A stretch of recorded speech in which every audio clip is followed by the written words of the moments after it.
We are not asking for anybody else. We are asking for our own, because I don't want my children or their children's children to go and fight the Fulani, because they will always be on the warpath. That is their nature. That is who they are. Ever since they came to the zoo, in fact, they are mad from Futajalon. Always war. Always war. They will be warring. If there is nobody to fight, they start fighting themselves. Look at what Boko Haram is doing. I don't want tomorrow, you see, these two boys that Elohim gave me, we are fighting for them and their generation. Then they will now have to get up to go and fight to reclaim Idoma land from Fulani, or to fight to reclaim Igede from Fulani. That is why we are saying it. So that after now, when we have finished preaching this gospel and Biafra comes, if you don't want to be a part of that, you go. But I'm telling you, we will write it in Biafran constitution. Any day, because the Fulanis will come to take you, any day they come and take your land, and you come and say, oh, come and help us. Thunder from hell will fire you and you will die. The same way I'm telling you now was what I told Igbo people in America. I've been preaching it on Radio Biafra for years. I said to them that the Fulanis are coming. They will come. Oh, you're a madman. I said, but they are coming. And now the guy is mad. He has lost his mind. I said, they are coming. Have they not come? Have they not come? And the Yoruba media, in their wickedness and evil, in order to twist your mind, to show that they know it's only Nnamdi Kanu that Elohim sent to this very job. They know it very well. Today I read in paper today, I was laughing. They said he is what did they say? They said he is psychologically flawed. Yoruba is writing. Yoruba is writing to help our I'm sorry, I'm very sorry. Fulani, to help Fulani to come in to conquer us. Yoruba people are writing in Lagos and in Abuja, because they know that only Nnamdi Kanu can rally men, and they will stand. So what Yoruba is doing is trying to attack me, keep attacking Nnamdi Kanu, so that useless and stupid Igbo idiots I call them. In America, they are idiots, complete grade 1 idiots. That's what I call them. Those Igbo idiots in America. The ones that we are looking up to fund the defense of our land. What Yoruba is doing is to twist their mind. After twisting their mind, they will now say, oh no, there's no need. And then they're streaming in. And you ask yourself, Yoruba, if as you're writing against Nnamdi Kanu, you're also complaining that what the Fulanis are doing by bringing their army to Biafra is not good, I can understand. But do you see how they are quiet on that front? Do you see how no Yoruba people is talking about it? Do you know why they're not talking about it? They want you to hate Nnamdi Kanu. Once you hate Nnamdi Kanu, and of course I won't get frustrated, or maybe they're hoping I'll get frustrated, and I'll say to hell with you people. Then Fulani will come into our land and take it. And they will share it with Yoruba. They've got it into two. They share with Yoruba. Do you see what they're doing?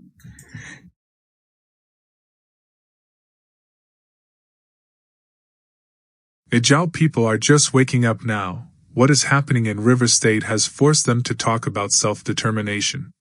Our great leader Mazi Nnamdi Kanu warned them seriously, but they never listened.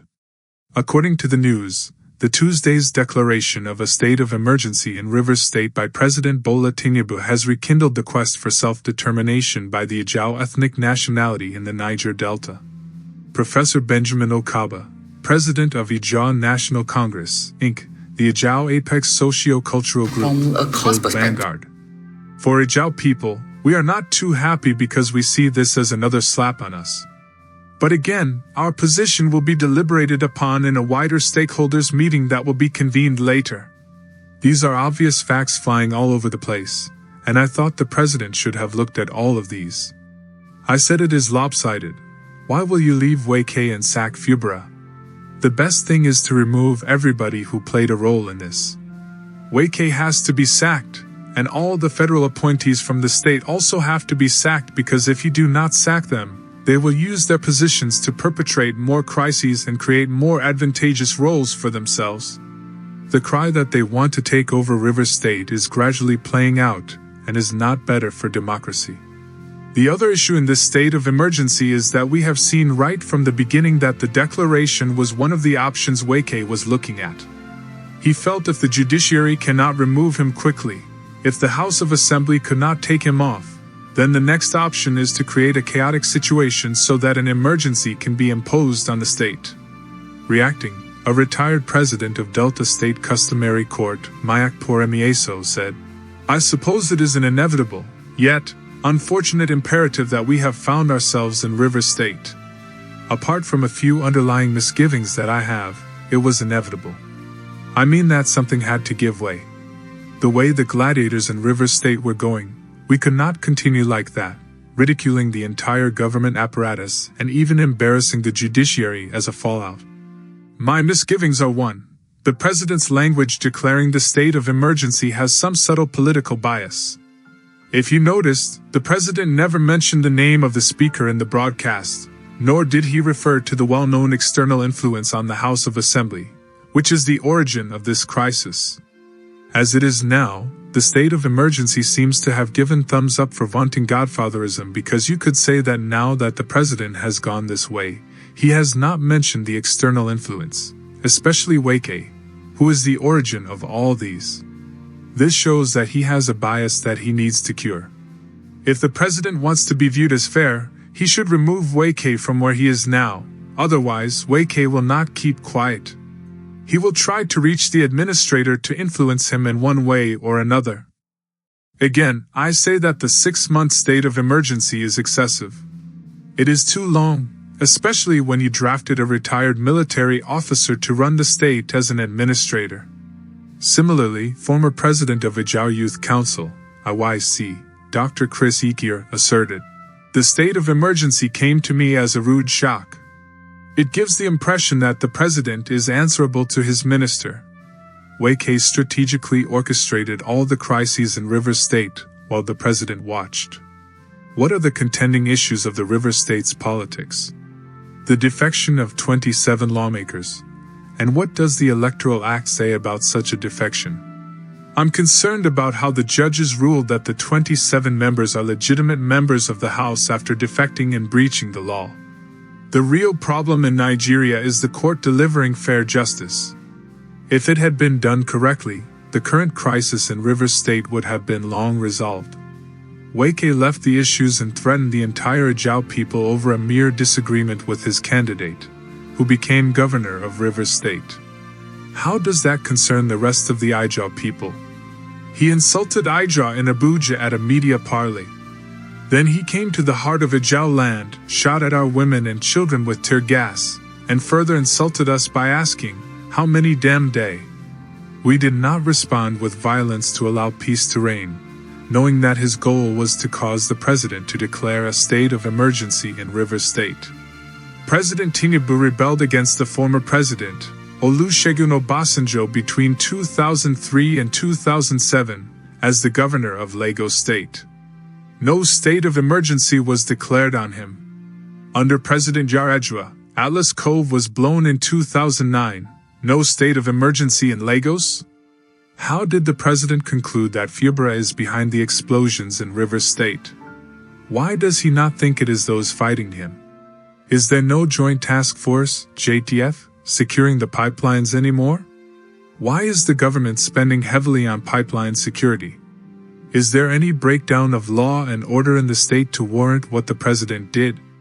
Former presidential candidate, Dr. Benga Alawipo Hashim, has called for a swift and peaceful resolution to the ongoing political crisis in River State, warning that the people stand to gain nothing from the power tussle between the suspended governor, Siminalayi Fubara, and the Minister of the Federal Capital Territory, FCT, Nelson Wike. In a statement released by his media office in Abuja, Dr. Hashim expressed deep concern over the decision by President Bola Tinubu to declare a state of emergency in River State on March 18, 2025. The declaration led to the suspension of Governor Fubara, his deputy, Ngozi Odiyu, and all members of the River State House of Assembly for 6 months. President Tinubu subsequently appointed Vice Admiral Iboket Ibez, retired, as the sole administrator to manage the state's affairs during this period.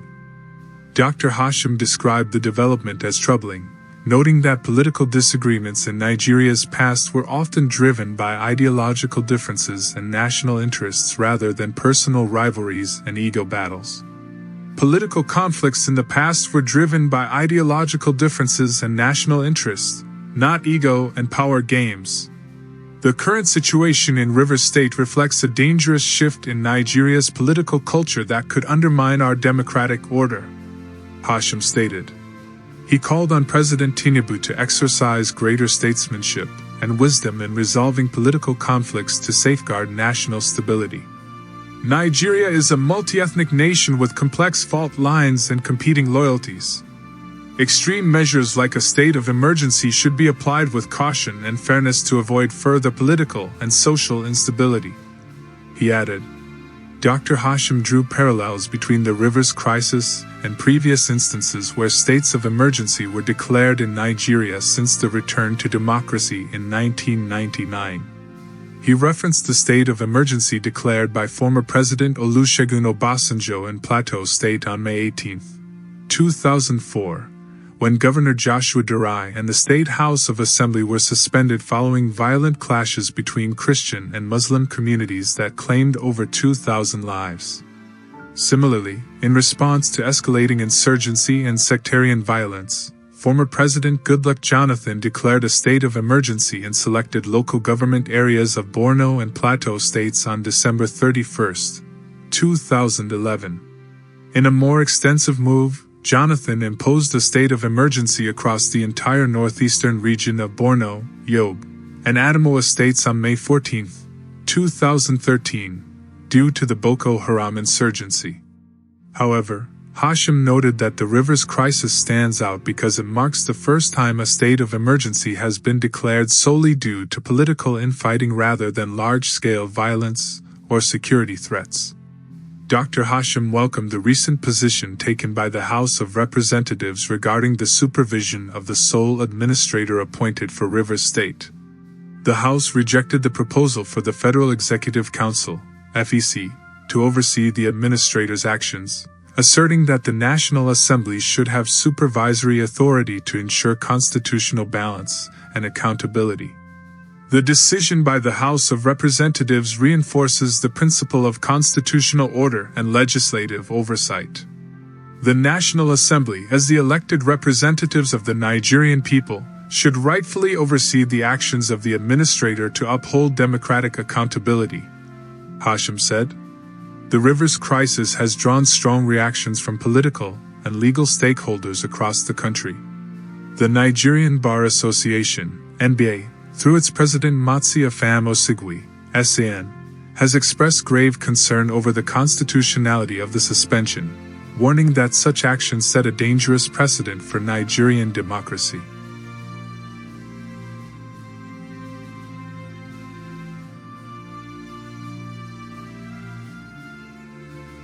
Similarly, the People's Democratic Party Governors Forum, PDPGF, condemned the suspension of democratic institutions in Rivers State, describing it as an attack on Nigeria's federal structure and a threat to the country's political stability. Dr. Hashim urged all political actors involved in the Rivers crisis to put the interest of the people above personal and political considerations. He warned that prolonged instability in Rivers State could have far-reaching consequences for Nigeria's unity and democratic future. Nigeria needs development and stability, not power struggles. Political leaders must rise above personal disputes and focus on governance that delivers peace, progress, and prosperity for the people, Hashim concluded. Stay tuned for more updates, stay safe and have a blessed day.